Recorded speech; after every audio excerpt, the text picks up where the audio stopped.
अस्सलाम वालेकुम। क्या हाल है आप लोगों के? मेरा नाम मोहम्मद अनसुद्दीन सिद्दीकी।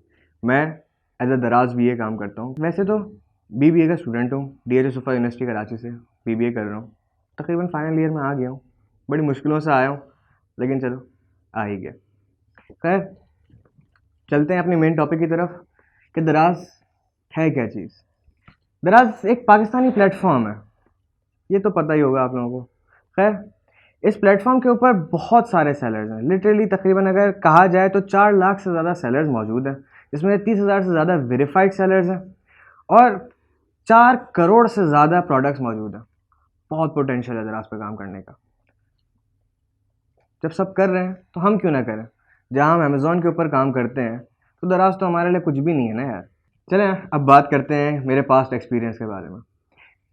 मैं फोटोग्राफी कर रहा हूँ पिछले 8 साल से, और मैं पाकिस्तान के बड़े स्टूडियोज़ के साथ काम कर चुका हूँ, जिसके अंदर एमडी हाउस और हम टीवी भी शामिल है। अभी कुछ हुआ यूँ था कि कोरोना स्टार्ट हो गया, और पिछले 8-9 महीने से 2020 स्टार्ट होने से काम वगैरह इतना था नहीं। तो हमने सोचा क्या करें। उस वक्त यूनिवर्सिटी क्लासेस भी चल रही थी, 7 सेमेस्टर के अंदर भी हम आ गए थे। पढ़ाई चल रही थी। एक दफ़ा यूनिवर्सिटी के अंदर एक दिन एक सेमिनार कंडक्ट हुआ। उसमें मुझे किसी ने बताया इस प्लेटफॉर्म के बारे में, एक्सट्रीम कॉमर्स के बारे में। मैंने सोचा कि चलो देख लेते हैं क्या फ़र्क पड़ रहा है। हमने तकरीबन 14 या 15 मई को इस ग्रुप के अंदर ज्वाइन किया। इतना कोई उस वक्त ख़ास टाइम दिया नहीं था हमने सब। खैर, फास्ट फॉरवर्ड तकरीबन कोई 20 या 25 जुलाई के दरमियान मेरे एक दोस्त मेरे पास आया और मुझे कहा कि तुमने वीबीसी देखा है? मैंने कहा नहीं, वो तो शायद पेड है। तो उसने कहा नहीं नहीं भाई, फ्री मिल सकता है। तो हम फ्री वीबीसी की तरफ अप्लाई किया हमने। बस वो दिन है और आज का दिन है, हम बस लगे हुए ही हैं, लगे हुए ही हैं, लगे हुए ही हैं। तकरीबन 25 जुलाई 26 जुलाई को मुझे वीबीसी मिला। 15 अगस्त के करीब हम आर्ट ऑफ एंटरप्रेन्योरशिप और वीए कंप्लीट करके बैठे हुए थे, और उसके फ़ौरन ही बाद सर सनी की एक वीडियो आई कि दराज के ऊपर भी एमपीएल कर सकते हैं। उस वक्त तक मेरा कोई एक्सपीरियंस नहीं था अमेज़ॉन का या किसी चीज़ का। इससे पहले कभी मैंने एक्सट्रीम कॉमर्स के बारे में तो क्या, ई कॉमर्स के बारे में काम करने का भी नहीं सोचा था। खैर, हमने सोचा चलो एक नया प्लेटफॉर्म है, नया इनिशिएटिव है, सोचते हैं। तकरीबन कोई 25 या 26 अगस्त को कराची के अंदर एक मीटअप हुआ, जिसके अंदर सोहेल तारिक भाई, मोहम्मद अरसलान, मोहम्मद वहाब और ये लोग आए थे। मैं भी गया था उस मीटअप के अंदर। गए, वहाँ बातें हुई। उसके अंदर उन लोगों ने बताया कि ये ग्रुप बहुत ज़रूरी है। मतलब आपको अगर दूसरे प्लेटफॉर्म्स के ऊपर इन्वेस्टर्स नहीं मिल रहे हैं तो आप ग्रुप के ऊपर विजिबल हो जाओ, और वहाँ पे आपको इन्वेस्टर्स मिलना शुरू हो जाएंगे। तो मैंने बोला भाई ये ट्राई कर लेते हैं, जहाँ पे हमने आप दूसरे प्लेटफॉर्म्स ट्राई किए हैं तो ये भी ट्राई कर लेते हैं क्या जा रहा है। उसी वक्त नई नई दराज शुरू हुआ था। हमने बोला चलो कोई इस टॉपिक के ऊपर बात कर ही नहीं रहा है, हम शुरू करते हैं। बस वो करे, बातें करना शुरू की, लोग मिलना शुरू हुए, कारवां बनता गया। किया किया किया। आज अभी चंद दिन पहले मैंने एक ग्रुप पे पोस्ट लगाई थी कि एक प्रोडक्ट मेरी, जो सिर्फ एक ही प्रोडक्ट है, आप लोग स्क्रीन पे देख भी रहे होंगे, ये सिर्फ एक प्रोडक्ट 40,000 से ज़्यादा रेवेन्यू क्रॉस कर चुकी है। वही सनी भाई का गोल था कि भाई हम दराज के ऊपर सिर्फ 3 प्रोडक्ट के साथ काम करेंगे, ज़्यादा प्रोडक्ट्स पे काम नहीं करेंगे। हमने तो एक प्रोडक्ट के साथ ही 40,000 का रेवेन्यू शुरू कर दिया। तो 40,000 के रेवेन्यू के बाद अब हमारा गोल ये है कि हम उसके अंदर थोड़ी सी और वेरिएशन लेकर आएंगे, उसको और आगे लेकर चलेंगे। इस तरीके से हम वो जो बेसिक गोल है, एसेट फ्लिपिंग का जो गोल है कि 3 लाख रुपए का रेवेन्यू हो और जिसमें से 2 लाख रुपए का आपकी एसेट कॉस्ट हो और 1 लाख रुपए का प्रॉफिट हो, ये हम रीच कर जाएंगे। 6 महीने और लगेंगे शायद, नसीब है।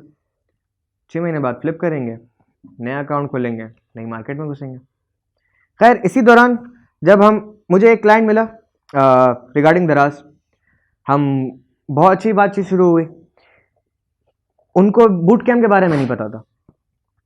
हमने बोला ठीक है चलो पता नहीं है, हम थोड़ा सा ब्रीफ कर देते हैं उनको। उनके पास मसला ये था कि टाइम नहीं था। जब मैं दराज के लिए भी काम करता था तो वो दिन में एक दफ़ा रिस्पॉन्ड करते थे। मैंने उनको बहुत अच्छी पिच की, उन्होंने मुझे बूट कैम्प के अंदर एडमिशन दिला दिया। उन्होंने कहा कि जाओ, तुम्हें मैं बूट कैम्प की फ़ीस देता हूँ, बूट कैम्प की फ़ीस भरो और अमेज़ॉन यूके के अंदर हम लॉन्च करेंगे। चलो भाई, अब तो हम बूट कैम्प स्टूडेंट भी हो गए। वो चलता गया, करते रहे। ये बात, अब हम बूट कैम्प स्टूडेंट हैं, दुआ करें थोड़ा सा नसीब अच्छा हो, इंशाल्लाह एक दिन वीबीसी पे भी आएंगे। वीबीसी पे आ गए तो फिर आप लोगों को सिखाएंगे जो हमने अभी तक सीखा है। बहुत लोगों के पैसे भी डुबाए हैं, बहुत लोगों के पैसे कमा के दिए भी हैं इसी दौरान, लेकिन डुबाने वाले जो है ना उनका गुर्दा बड़ा बड़ा बड़ा था, उनको डुबाने का मसला ही नहीं हुआ। वो लोग बोले कोई बात नहीं, एक डूब गए दूसरे में कमा लेंगे, हो गया, हम आगे बढ़ गए। चलिए जी अब बात करते हैं कि मेरे इसी के साथ गोल्स क्या हैं। सच बताऊंगा, जितना कुछ कमाया है, जो कुछ कमाया है पिछले 1 साल के अंदर, वो सब इसी कम्युनिटी से कमाया है। और अगर मैं अपने बारे में सच बताऊं तो मैं ये जितने पैसे कमाए हैं वो इस कम्युनिटी के लिए डुबाने के लिए वापस तैयार हूँ। क्या होगा, वापस बन जाएंगे। पैसे तो आते रहते हैं, पैसे तो किचन तो चल ही जाता है, किचन तो सब्जी वाले का भी चल रहा है। हमने तो एसेट की तरफ बढ़ना है ना, बिजनेस है, पैसे तो डूबेंगे, बट कम्युनिटी बहुत स्ट्रांग है। इस कम्युनिटी के साथ रह के इतनी चीज़ें सीखने को मिलती हैं, इतनी चीज़ें सीखने को मिलती हैं कि एक नहीं तो दूसरी जगह से पैसे बन ही जाते हैं, किसी परेशानी नहीं होती, पैसे तो बन जाएंगे। सीखना सबसे ज़्यादा ज़रूरी है। मैं आप लोगों को भी ये रिकमेंड करूँगा, सीखिए।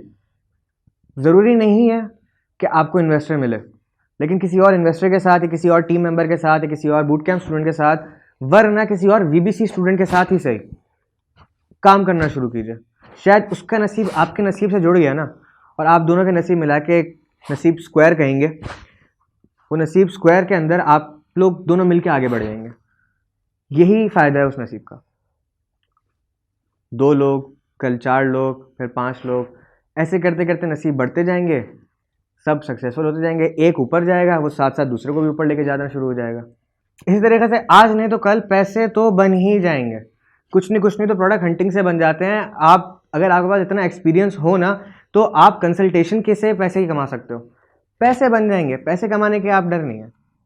पैसे जो है ना वो बहुत ज़रूरी चीज़ नहीं है, एक्सपीरियंस बहुत ज़रूरी है, उसके ऊपर ज़्यादा फोकस करें। सैनी भाई का खुद कहते हैं कि पहला डॉलर बनाने के लिए इंसान को 1 साल लग जाता है, लेकिन जब वो पहला बनता है ना, उसके बाद तो बस आते ही रहते हैं, बेफिक्र है। अब आपसे शेयर करते हैं कि दराज के ऊपर काम करना इतना आसान होता क्यों नहीं है। असल बात सारी ये है कि दराज के ऊपर इनिशिएटिव अभी पिछले 4 महीने पहले स्टार्ट हुआ है, किसी को कुछ पता नहीं है। जब सनी भाई ने ये इनिशिएटिव स्टार्ट किया था तो उसके अंदर सनी भाई ने एक बात बताई थी कि हम दराज के ऊपर हमेशा माइक्रो पीएल करते हैं, फुल सेल नहीं करेंगे। माइक्रो पीएल का मेन गोल होता है कि आप एक प्रोडक्ट लेते हैं, उसकी पैकेजिंग चेंज करते हैं, उसको रीब्रांड करते हैं, एंड देन उसके बाद आप सेल करते हैं। एक्चुअल अगर अदर टर्म्स में कहा जाए तो आप रीब्रांडिंग करते हैं और उस ब्रांड को सेल करते हैं। आखिर में वो ब्रांड ही फ्लिप होता है। बहुत से लोग ये सवाल पूछते हैं कि भाई हम पैकेजिंग चेंज क्यों करें। तो भाई पैकेजिंग चेंज करना इसलिए ज़रूरी है क्योंकि लोगों को अवेयरनेस कैसे पता चलेगी कि भाई प्रोडक्ट आपकी कौन सी है। आप खाली लिस्टिंग नहीं बेच रहे हो, आप अपने पूरी ब्रांड बेच रहे हो, वो सबसे ज़्यादा ज़रूरी है। अच्छा, आप इसको प्रोटेक्ट कैसे करेंगे? ट्रेडमार्क। आप सीधे सीधे जाएँ IPO.Pakistan पे एंड IPO.P के शायद मेरे ख्याल से, उस पर जाइए, अभी आपके सामने स्क्रीन पे भी शो हो रहा होगा, उस पर जाइए, देखिए कि ये रजिस्टर कैसे होता है TM ट्रेडमार्क। मेरी रिकमेंडेशन ये है कि आपका कोई ट्रेडमार्क लॉयर को पकड़ लीजिए, वो आपसे थोड़े पैसे ज़्यादा चार्ज करेगा, लेकिन सारा हेडेक उसका होगा। यही तो गोल है हमारा, ऑटोमेशन, यही तो चाहिए हमें। आप किसी ट्रेडमार्क लॉयर को पकड़िए, वो आपके लिए ट्रेडमार्क भी करेगा, वो अपनी फीस भी चार्ज करेगा। ट्रेडमार्क होता है 1 साल का है।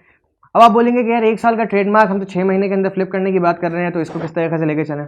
तो भाई ट्रेडमार्क भले होता है 1 साल का है, आपने आज ट्रेडमार्क फाइल किया, अपनी प्रोडक्ट्स की पैकेजिंग चेंज की, उसको रीब्रांड किया, उसके बाद हम आगे लेके चले।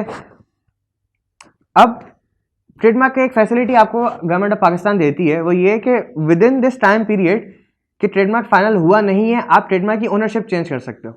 ये तो हमें चाहिए था, ट्रेडमार्क की ओनरशिप चेंज कर देंगे, एसेट फ्लिप कर देंगे। चलिए जी, अब दूसरी बात पे आते हैं कि पर्सनल अकाउंट दराज का फ्लिप नहीं हो सकता। बहुत से लोग इस सवाल के जवाब देते हैं कि हो सकता है, ये नहीं हो सकता, वो नहीं हो सकता, और लोग सवाल पूछते भी हैं और इसके ऊपर आर्ग्यूमेंट्स भी बहुत सारी मौजूद हैं। मैं आपको बताता हूं कि भाई पर्सनल अकाउंट फ्लिप हो सकता है कैसे। दराज का एक एक्स फॉर्म मौजूद है, उस एक्स फॉर्म के अंदर फैसिलिटी है कि एक इंडिविजुअल अपना दूसरा बैंक अकाउंट नंबर डाल सकता है। तो इसका मतलब तो एक इंडिविजुअल अपना अकाउंट भी सेल कर सकता है। कैसे? आप बैंक अकाउंट के ऊपर जाओ, आप ओनरशिप चेंज कर लो। चलें, आप बोलते हैं आपको इसके अंदर भी थोड़े बहुत मसले हो गए, कंपनी तो हमने रजिस्टर नहीं करनी है ना, पर्सनल अकाउंट पे रहना है, तो पर्सनल अकाउंट को क्या करेंगे? आपने ट्रेडमार्क फाइल किया, आपने कंपनी रजिस्टर नहीं की, आपने पर्सनल अकाउंट पे चले गए, आपने ट्रेडमार्क फाइल किया पर्सनल अकाउंट पे, पर्सनल एनआईसी पे। अब आपने दराज को 6 महीने बाद, साल बाद बोला कि भाई मेरा अकाउंट जो है ना वो अपग्रेड कर दो दराज मॉल के ऊपर, क्योंकि मेरे पास ट्रेडमार्क है, मैं ऑथराइज ब्रांड हूँ और मैं अपना ऑथराइज ब्रांड ही सेल कर रहा हूँ। अब आप दराज मॉल पे चले गए, अब दराज मॉल का अकाउंट फ्लिप कर सकते हो। दूसरा तरीका, चले आपको तीसरा तरीका बता देता हूँ, शायद दूसरों को पता ना हो, मैं आपको वही बता देता हूँ। वो इस तरीके से कि आपका एक अकाउंट है जिसके ऊपर दराज का अकाउंट लिंक हुआ हुआ है, आपने सीधे सीधे किया ये कि उस अकाउंट को जॉइंट अकाउंट में क्रिएट कर दिया जिसके साथ आप एसेट फ्लिप करने जा रहे हो। आपने जॉइंट अकाउंट में क्रिएट किया, आपकी ओनरशिप, उस बंदे की ओनरशिप, दराज के सामने ये अकाउंट एक ही है। कल कुछ टाइम बाद आपने अपनी ओनरशिप विड्रॉ कर ली, आपने अपनी ओनरशिप विड्रॉ की, अब वो अकाउंट इसका है, आपने अकाउंट फ्लिप कर दिया। समझ आ गया? ये काम भी बड़ी आसानी से हो सकता है। चलो जी, अब बात करते हैं कि दराज के ऊपर आपको मसले क्या क्या फेस होंगे। सबसे पहले तो मसला ये आपको इन जनरल बता देता हूँ, दराज का एक डिपार्टमेंट जो है ना वो दूसरे डिपार्टमेंट से कोई कोऑर्डिनेशन नहीं है। अगर आप चैट सपोर्ट के ऊपर जाके बात करते हो कि मुझे ये मसला रिजॉल्व करना है, वो बोलेंगे अच्छा ठीक है हम कंप्लेन फाइल कर देते हैं। वो कंप्लेन का हो सकता है आपको 3 दिन बाद रिप्लाई ना आए, आपको फिर डेली बात करना पड़ेगा, डेली मैसेज करना पड़ेगा कि भाई मेरी कंप्लेन है, इसको प्लीज़ प्रोसीड करें, रेलिवेंट डिपार्टमेंट तक पहुँचा दें, प्लीज़ इसको प्रोसीड करें, तो जाके 2-3 दिन के अंदर वो कंप्लेन रिजॉल्व होगी। मैं एक छोटी सी एग्जाम्पल देता हूँ। मेरी एक लिस्टिंग नज़र नहीं आ रही थी, मैंने अपना गिव अवेज कर लिए, सब कुछ कर लिए, नज़र ही नहीं आ रही थी। मैंने दराज वालों से पूछा कि मेरी लिस्टिंग विजिबल क्यों नहीं है, मतलब सेल्स आ रही हैं, मैंने उनको ये नहीं बताया कि मैं गिव अवेज कर रहा हूँ, लेकिन मैंने पूछा सेल्स आ रही हैं, सब कुछ हो रहा है, लेकिन मेरी लिस्टिंग किसी भी कीवर्ड पे नज़र नहीं आ रही। उन्होंने कहा अच्छा हम आपको रेलिवेंट डिपार्टमेंट से देख के बता देंगे। आई वाज लाइक शॉक्ड, ये काम तो आपका है, आप किस लिए सपोर्ट कर रहे हो, आपके सेलर सपोर्ट नाम किस चीज़ का, खाली कंप्लेन फाइल करने का, तो हम ऐसे भी कर सकते हैं। एक तो ये चीज़ हो गई। चलें आपको एक और दूसरी केस स्टडी दिखाता हूँ कि दराज के ऊपर मसला क्या है। मैं जाता हूँ दराज हब पे सामान ड्रॉप करने के लिए, वहाँ पे एक छोटा सा एरर आता है, मुझसे यहाँ से स्केड्यूल नहीं होता ड्रॉप ऑफ। वो लोग बोलते हैं कि भाई हम आपका पार्सल ले लेंगे। मैंने उनके सामने मोबाइल के ऊपर ड्रॉप ऑफ कर दिया, स्केड्यूल ड्रॉप ऑफ कर दिया। वो लोग कह रहे हैं नहीं हमारे पास अभी भी शो नहीं हुआ, आप जाइए और वापस करके आइए। मैं घर आया, मैंने चैट सपोर्ट में बात की, मैंने कहा मेरी ड्रॉप ऑफ हुई हुई है, सब कुछ हुआ हुआ है, लेकिन वो लोग ले नहीं रहे। उन्होंने कहा अच्छा हम रेलेवेंट डिपार्टमेंट से बात करेंगे और फिर आपको बताएंगे। मतलब अभी फिर से हम वो बात ही ख़त्म हो गई, अब वो हम अगले दिन पे चले गए। ये आपको मसले तो फेस करने ही पड़ेंगे। अच्छा दराज के ग्लिचेस भी बहुत हैं, बहुत हैं, मतलब मैं गिना भी नहीं सकता, एक आध दो थोड़े बता भी देता हूँ लेकिन मैं गिना नहीं सकूँगा। मतलब आप आज आपने अकाउंट बनाया, अकाउंट बनाने के बाद आपने पैकेजिंग मटेरियल ऑर्डर करना लाजमी है। आप पैकेजिंग मटेरियल ऑर्डर करने जाएंगे, वो होगा ही नहीं, वो होगा ही नहीं, आप जितनी कोशिश कर लो वो होगा नहीं। क्यों? उसका दराज ने एक रूल बनाया हुआ है, पहले आप एक आईडी बनाएंगे, उस आईडी को सेलर सेंटर पर रजिस्टर करेंगे, एक ईमेल एड्रेस बनाइए, उसको सेलर सेंटर पर रजिस्टर कीजिए। फिर जब सेलर सेंटर पे आप उस पैकेजिंग मटेरियल वाले पार्ट पे पहुंचते हैं, उस वक्त जाके आप दराज.pk के ऊपर फिर से वो उसी आईडी से, उस पर्टिकुलर आईडी से दराज.pk के ऊपर अकाउंट बनाएंगे। फिर आप 24 घंटे वेट करेंगे, तो फिर उसके बाद आप जाके प्रोडक्ट पैकेजिंग मटेरियल ऑर्डर कर सकते हैं। लोग परेशान हो जाते हैं, कहते हैं प्रोडक्ट पैकेजिंग मटेरियल हम ऑर्डर कर ही नहीं पा रहे, हमारा दराज का अकाउंट ही वेरीफाई नहीं हो रहा। हम अब ये हमें तरीके समझ आ गए हैं कि किस तरीके से करना है, तो अब तो हम 2-3 दिन के अंदर अकाउंट वेरीफाई करा के बैठे हैं। मैं आपको तरीका बताता हूँ किस तरीके से करना है, आधा तो मैंने आपको बता दिया। अच्छा अब आपके पास पैकेजिंग मटेरियल आ गया ना, अब आप सिर्फ करो यही, एक फेक लिस्टिंग खड़ी कर दो। फेक लिस्टिंग कैसे खड़ी करें? वो चीज़ जो गली के कोने पे मौजूद है, फॉर इंस्टेंस एक स्टेशनरी की दुकान पे रबर मौजूद है जो 5 रुपये का मिलता है, उसको 500 रुपये का आप लगा दें, आपसे कोई बाय नहीं करेगा, लेकिन दराज के सामने होगा कि भाई आप बेचना आ गए, आपको बड़ी जल्दी है, दराज आपको यूं करके एक्सेप्ट कर देगा, वेरीफाई कर देगा, कोई इश्यू ही नहीं है। लोग परेशान होते हैं QC में टाइम लगेगा, इसमें टाइम लगेगा, उसमें टाइम लगेगा, इतना नहीं लगता अगर आपको दराज के ग्लिचेस की आदत पड़ जाए। ये तो एक बात हो गई। दूसरा,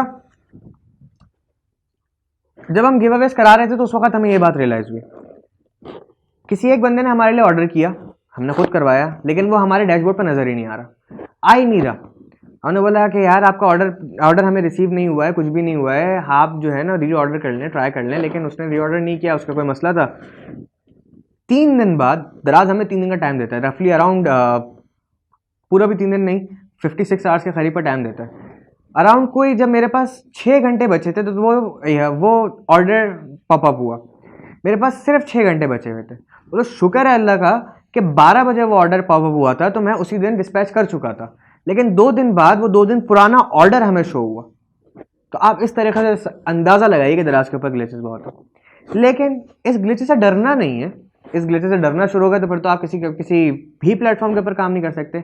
इस ग्लिचेस को अपनी तरीके से यूज़ करना और इसको एनालाइज करके इसको 7 स्ट्रेटजीज बनाना, यही असल गेम है। चले अब बात करते हैं कि दराज के ऊपर काम शुरू करना कैसे। तो भाई सबसे इंपॉर्टेंट टास्क इसके अंदर होता है प्रोडक्ट हंटिंग। प्रोडक्ट हंटिंग लोग दराज के ऊपर ना, आप पहले इस तरीके से करते थे कि यार रिव्यूज़ देख लिया, अपनी तरफ से अजम्पशन बना ली कि इतने रिव्यूज़ होंगे तो इतनी सेल्स होंगी। वो सब बेकार है भाई, छोड़ दें उसे। अब हम आ गए हैं सोर्स बेस्ड ट्रैकिंग मेथड की तरफ। सोर्स बेस्ड ट्रैकिंग मेथड में ये है, आप कोई सी भी लिस्टिंग खोलते हो, पहले कोई प्रोडक्ट ढूंढें, उसके बाद उसकी लिस्टिंग खोलें। लिस्टिंग खोलने के बाद आप कंट्रोल यू प्रेस करें और कंट्रोल एफ प्रेस करने के बाद एक स्टॉक लिखिए। ऊपर एक सर्च बार आ रहा होगा जिसके अंदर आप स्टॉक लिखिए। जो स्टॉक लिखने के बाद आपको तकरीबन 9 रिजल्ट शो हो रहे होंगे। वो 9 रिजल्ट्स के अंदर 6th रिजल्ट के ऊपर जाइए तो एक स्टॉक के आगे एक नंबर लिखा हुआ होगा, वो उस पर्टिकुलरली प्रोडक्ट लिस्टिंग का इन्वेंट्री लेवल मौजूद होगा। वो हम उस इन्वेंट्री लेवल को अगले 7 दिन तक उस प्रोडक्ट की ट्रैक करेंगे। उससे पता चल जाएगा कि भाई डेली कितनी इन्वेंट्री चेंज हो रही है। जितनी इन्वेंट्री चेंज हो रही है इसका मतलब ये है कि उतनी सेल्स आई हैं इस प्रोडक्ट पे। उस प्रोडक्ट पे उतनी सेल्स आएगी पे डिसाइड करेंगे हम कि भाई इस प्रोडक्ट पे काम करना चाहिए या नहीं करना चाहिए। अच्छा, ये काम इतना आसान नहीं है जितना मैं आसानी से बता रहा हूँ। मेरे पास कोई 12 लोगों की टीम है जो कि पूरा दिन यही काम कर रही होती है, product hunting tracking, hunting tracking, hunting tracking. तो इतना कोई आसान काम नहीं है, क्योंकि पता है करना क्या है। आपने एक प्रोडक्ट ढूंढनी है, उसका मेन कीवर्ड ढूंढना है। उसके बाद यही जो मैंने आपको सोर्स बेस्ड ट्रैकिंग मेथड बताया है ना, ये आपने टॉप 10 लिस्टिंग्स के साथ करना है। जब आप टॉप 10 लिस्टिंग्स के साथ आप वो काम करोगे तो आपको पता चल जाएगा टॉप 10 के अंदर कितनी एवरेज सेल्स आ रही हैं। आप टॉप 10 लिस्टिंग्स की 7 डे एवरेज निकालोगे। उसके अलावा टॉप लिस्टिंग का, टॉप बेस्ट कंपेटिटर का भी आप 7 डे एवरेज निकालोगे। इससे आपको पता चल जाएगा कि आपने कितने गिवअवेज करने हैं on an average per day और कितनी इन्वेंट्री लेवल मालूम करना है। फॉर इंस्टेंस अगर टॉप 10 लिस्टिंग्स के अंदर आपने रहना है तो आप टॉप 10 लिस्टिंग्स फॉर 7 डेज का एवरेज निकालेंगे। वो जो नंबर आएगा ना, उसको आप मल्टीप्लाई बाय 30 करेंगे तो आपका 30 डेज की इन्वेंट्री लेवल आ जाएगा। फॉर इंस्टेंस 15 यूनिट्स एवरेज आ रहा है, 15 यूनिट्स पर डे के हिसाब से आप जो है वो 30 डेज की इन्वेंट्री अगर बाय करते हैं, सो दैट्स रफली अराउंड 450 यूनिट्स। 450 यूनिट्स आपने महीने के बाय करना। अच्छा, आपने गिव अवेज कितने करने, वही particular average multiply by 7 days. 7 days हम ब्लीडिंग करेंगे तो हम उस टॉप 10 के अंदर पहुंचेंगे। ये बात हो गई टॉप 10 में कैसे पहुंचना है। अब टॉप लिस्टिंग के ऊपर कैसे पहुंचना है, तो वो जो टॉप लिस्टिंग का जो एवरेज आ रहा है ना, अगर आपने टॉप लिस्टिंग कंप्लीट करने और आपने टॉप पोजीशन चाहिए तो वो टॉप लिस्टिंग का जो एवरेज आ रहा है उतनी इन्वेंट्री आप बाय करोगे मल्टीप्लाई बाय 30 डेज, एवरेज का multiply by 30 days. For instance top seller जो है वो 40 यूनिट पर डे सेल कर रहा है, तो आप उसको मल्टीप्लाई करोगे 40 unit multiply by 30 days, that's 1200 units a month. First listing अगर 1200 यूनिट्स अ मंथ के ऊपर आप इन्वेंट्री बाय करोगे एंड सिमिलरली वो 40 यूनिट्स पर डे के हिसाब से आप 7 डेज ब्लीड करोगे, आप 7 डेज गिव अवेज करोगे, दैट्स रफली अराउंड 240 यूनिट्स। 240 यूनिट्स आप ब्लीड करोगे तो आप उस फर्स्ट पोजीशन के ऊपर खड़े हो जाओगे। This is the best method I have done, we have tracked, we have done that and we have succeeded with that as well. वो जो आप लोगों ने अभी पहले स्टैट्स देखे थे वो इसी मेथड से हम लेके चले थे, तो जाके हम इस पे पहुंचे थे। चलिए जी, आपको थोड़ा सा एक रफ आइडिया देता हूँ कि दराज के ऊपर हम सोर्सिंग भी कर सकते हैं। किस तरीके से, आपको कोई प्रोडक्ट पसंद आ गई, चलें भाई आपने प्रोडक्ट सेलेक्ट कर ली, आप जाएँ उस प्रोडक्ट की फिल्टर लगाएं प्राइस लो बाय हाई, आपको जो स्लोएस्ट सेलर मिल जाएगा, लोएस्ट प्राइस सेलर। अब आप उससे चैट में उससे पूछिए कि यार मुझे आपकी प्रोडक्ट इन्वेंट्री बाय करनी है, क्या आप बल्क में बाय करते हैं। आप पहले वाले से नहीं, आप हम 10 लोगों से पूछेंगे क्या हम बाय करना चाहते हैं आपसे, आप देंगे। आधे से ज़्यादा लोग मना कर देंगे कि नहीं भाई हम बल्क में बाय सेल नहीं करते, लेकिन कुछ लोग होंगे जो कहेंगे कि हाँ आपको कितनी इन्वेंट्री चाहिए। हम उससे बोलेंगे कि भाई हमें इतनी इन्वेंट्री चाहिए और हम इस तरीके से लेके चलेंगे। आप उनको ये नहीं बताएंगे कि हम दराज के ऊपर ही सेल करने वाले हैं, आप उनको सिर्फ इतना बताएंगे कि मुझे इतनी इन्वेंट्री चाहिए। चलें जी, ये हो गया, इन्वेंट्री की डिस्कशन हो गई। लेकिन अभी तक तो हमने नंबर शेयर नहीं किया ना। कैसे, आप उन लोगों को चार्म देंगे। फॉर इंस्टेंस आप बोलेंगे कि मुझे 1000 यूनिट इन्वेंट्री बाय करनी है, क्या प्राइस देंगे आप, वो आपको बता देंगे प्राइस क्या है। आप उनसे सैंपल बाय कर लेंगे। जब आप सैंपल बाय करते हो ना तो कस्टमर का कॉन्टैक्ट डिटेल्स जो है वो सेलर के पास चले जाती हैं। जब वो सेलर के पास चले जाती हैं, अब आपके पास सैंपल आ गया, आपने सैंपल टेस्ट कर लिया, सब कुछ कर लिया, आपने यही प्रोडक्ट बाय करनी है। अब आप वापस चैट में जाके बोलेंगे कि यार मेरा ये ऑर्डर नंबर है, ठीक है, और आप मुझे बताइए कि मुझे आप दे सकते हैं। वो बंदा खुद ही आपके पास इनबॉक्स में आ जाएगा, ऑन व्हाट्सएप आ जाएगा, नंबर पर आ जाएगा, लेकिन आ ज़रूर जाएगा। हमने आधी से ज़्यादा इन्वेंट्रीज इस तरीके से भी बाय की हैं। तो we use Daraz as Alibaba for us, ये एक मेथड है। दूसरा, कराची, लाहौर या इस्लामाबाद सबसे बड़ी होलसेल मार्केट्स यहाँ पर है। यहाँ पे आप होलसेल मार्केट्स के अंदर घुस जाइए और मालूम कीजिए कि प्रोडक्ट कितने में सस्ती मिलेगी। आई वुड रिकमेंड कि कराची से आप सोर्स करवाएं, क्योंकि कराची के पास पोर्ट करीब है और यहाँ पे प्रोडक्ट्स हमेशा सस्ती मिलती हैं। मैंने कराची, पेशावर, लाहौर, मुल्तान, फैसलाबाद, रावलपिंडी, मर्दान, मुजफ्फराबाद, इन सब जगह पे रेट्स मालूम करवाए। सबसे बेस्ट रेट मुझे कराची में मिले। तो अब आप फर्ज करें आप रहते हैं लाहौर के अंदर, आपको पता ही नहीं कराची में रेट कैसे मालूम मिलेंगे, तो आप ग्रुप पे ढूंढ लो ना। ग्रुप इतना स्ट्रांग तो है, इसी का ग्रुप 4 लाख मेंबर्स होने वाले हैं। ग्रुप पे पूछ लो कराची में कोई आपके लिए हेल्प करने के लिए तैयार है क्या? थोड़े से पैसे दे देना, तो मसला थोड़ी। आप 2 लाख रुपये का बिजनेस स्टार्ट कर रहे हो, आप 400-500 रुपये नहीं दे सकते क्या? चलो 1000-2000 रुपये नहीं दे सकते क्या? दे दो उसे, थोड़ी सी मेहनत कर लेगा आपके लिए। 400-500 मैंने थोड़ी कम बोल दिया। खैर, अब सोर्स कहाँ से करें? सोर्स बता दिया आपको। अब आपने डिसाइड ये करना है कि जो इनिशियल FBM है, फुलफिलमेंट बाय मर्चेंट, वो कौन करेगा। मेरी तरफ से एक रिकमेंडेशन देता हूँ आप लोगों को, आप हमेशा अपने शॉप का एड्रेस जो है वो कराची, लाहौर या इस्लामाबाद का रखिए। क्यों? क्योंकि जब कराची से आपकी शॉप डिस्पैच कर रही होती है ना प्रोडक्ट, तो पूरे पाकिस्तान के अंदर उसको सबसे कम रेट मिलता है डिलीवरी के। फॉर इंस्टेंस, एक प्रोडक्ट है 100 रुपये की, अगर वो कराची से लिस्ट हुई हुई है तो उसको, तो उस बायर को कराची टू कराची 50 रुपये लगेंगे। सबसे बड़ा शहर है, यहाँ पे सबसे ज़्यादा बायर्स भी मौजूद है। लेकिन कराची टू लाहौर 70 रुपये लगेंगे, रीजनेबल। लेकिन अगर वो प्रोडक्ट किसी अदर सिटी में मौजूद है, जस्ट फॉर एग्जांपल मर्दान में मौजूद है, तो वो मर्दान टू कराची भी 130 रुपीज़ लगेंगे। तो 100 रुपये की प्रोडक्ट, बायर की मेंटालिटी को अगर आप सोचें तो 100 रुपये की प्रोडक्ट, एक मैं भी सेल कर रहा हूँ कराची वाला, एक आप भी सेल कर रहे हैं मर्दान वाला, तो 100 रुपये की, हम दोनों ने 100 रुपये की लिस्ट की हुई है, लेकिन मेरी डिलीवरी चार्जेस की वजह से वो 50 रुपये की है, तो वो 150 रुपीज़ की बायर को पड़ेगी। आपके डिलीवरी चार्जेस की वजह से वो बायर को 230 रुपीज़ पड़ेगी। बायर हमेशा मेरी प्रोडक्ट खरीदेगा ना। अब आप बोलेंगे कि भाई मैं तो रहता मर्दान के अंदर हूँ, तो हम कराची से कैसे करें? कोई बात नहीं, ग्रुप से कोई बंदा उठा लें, वो भी आपको करने के लिए तैयार है।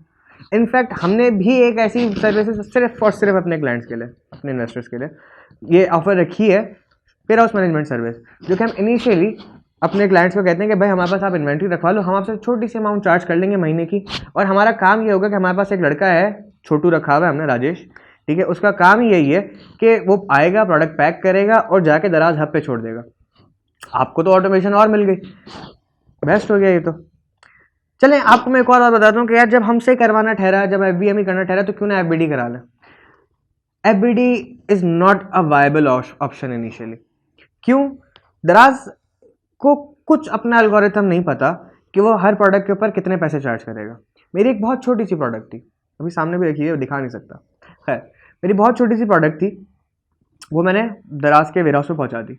उसके ऊपर दराज मुझे 50 रुपये चार्ज कर रहा था।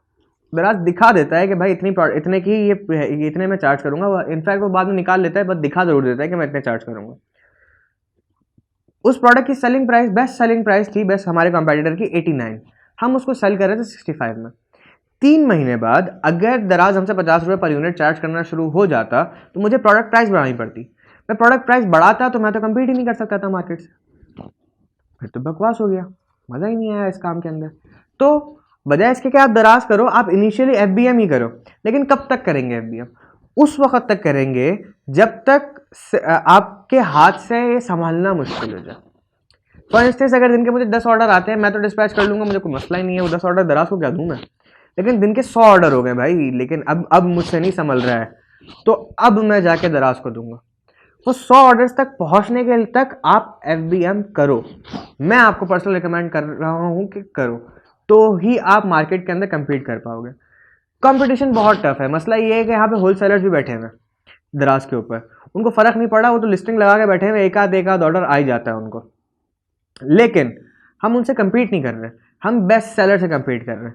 लोग मुझसे कहते हैं कि यार ये प्रोडक्ट 70 रुपये की सेल हो रही है लेकिन बेस्ट सेलर 150 रुपये दे रहे हैं। मैं कहता हूँ काम करो, लेकिन अगर ये प्रोडक्ट लोएस्ट प्राइस के ऊपर भी 70 की है और बेस्ट सेलर भी 70 है, उस प्रोडक्ट में हमें कतई काम नहीं करना है।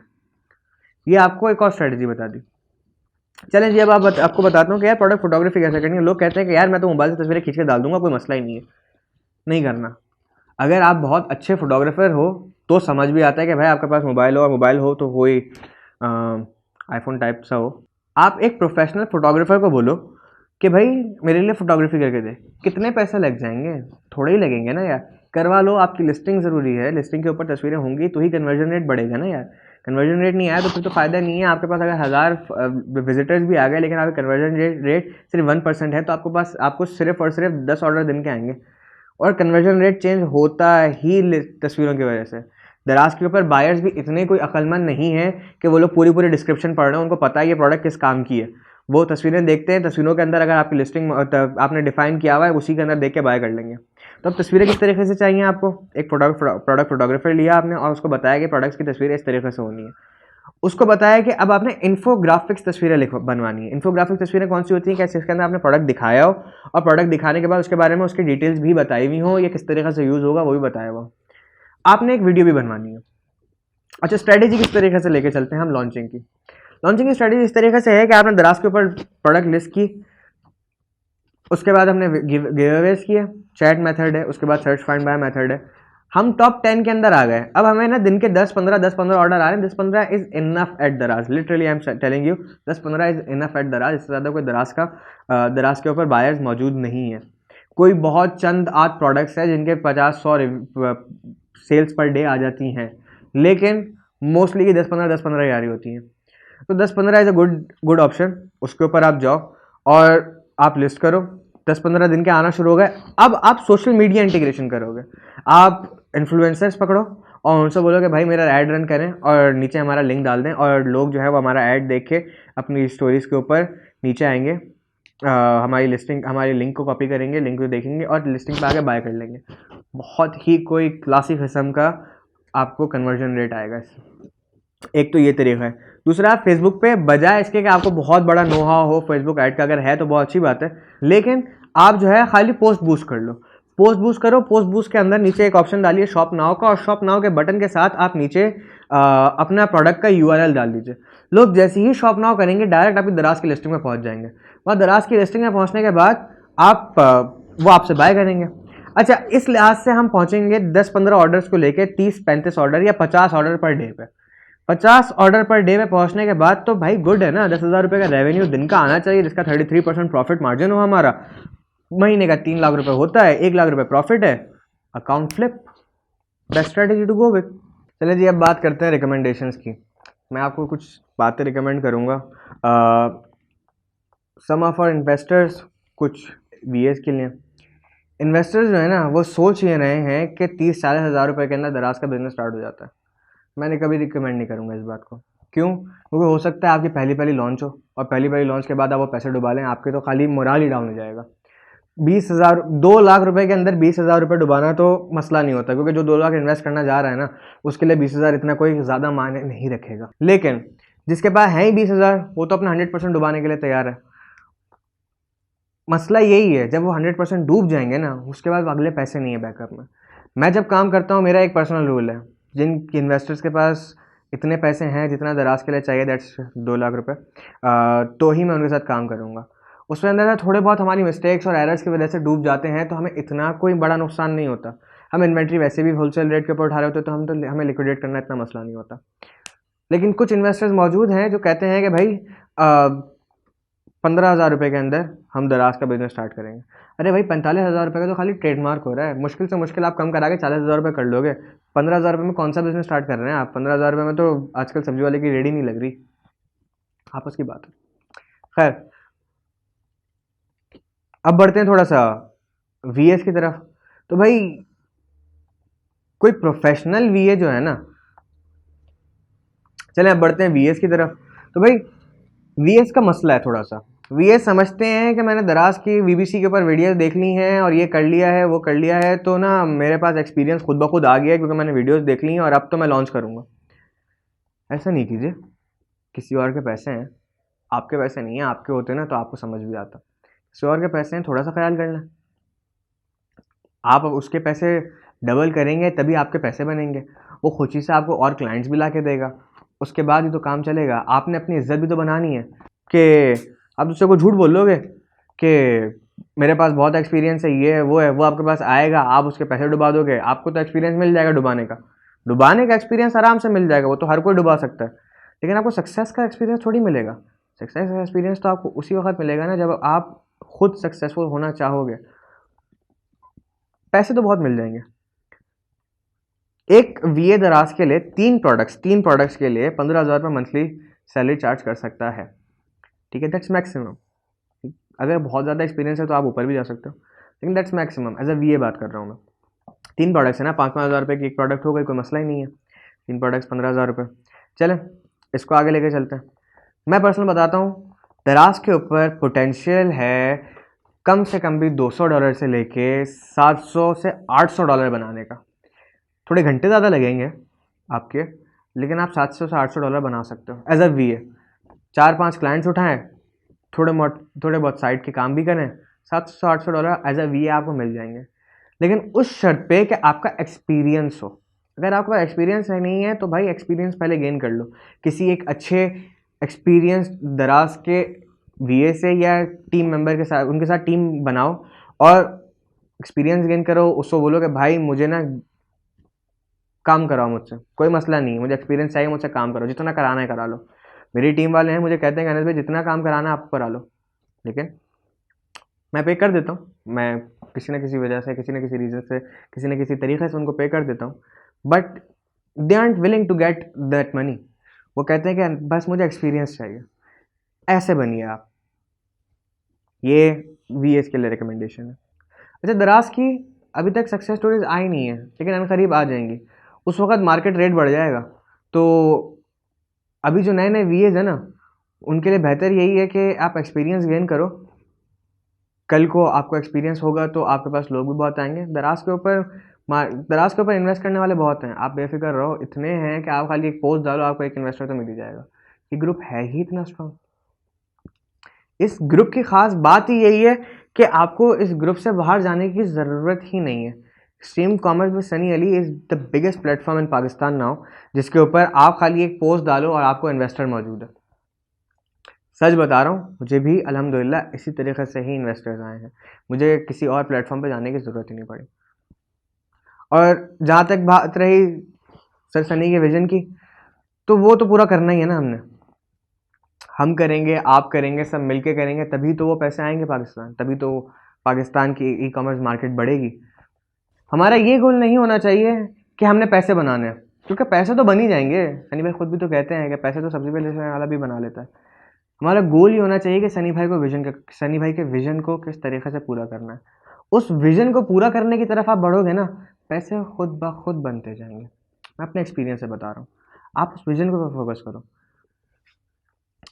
इतना ही है, काफ़ी है। फिर मिलेंगे किसी वीडियो में, फिर मिलेंगे शायद वीबीसी में, अगर अल्लाह ने चाहा तो। बाकी नसीब की बात है। अब तक के लिए इतना ही। खुदा हाफिज़।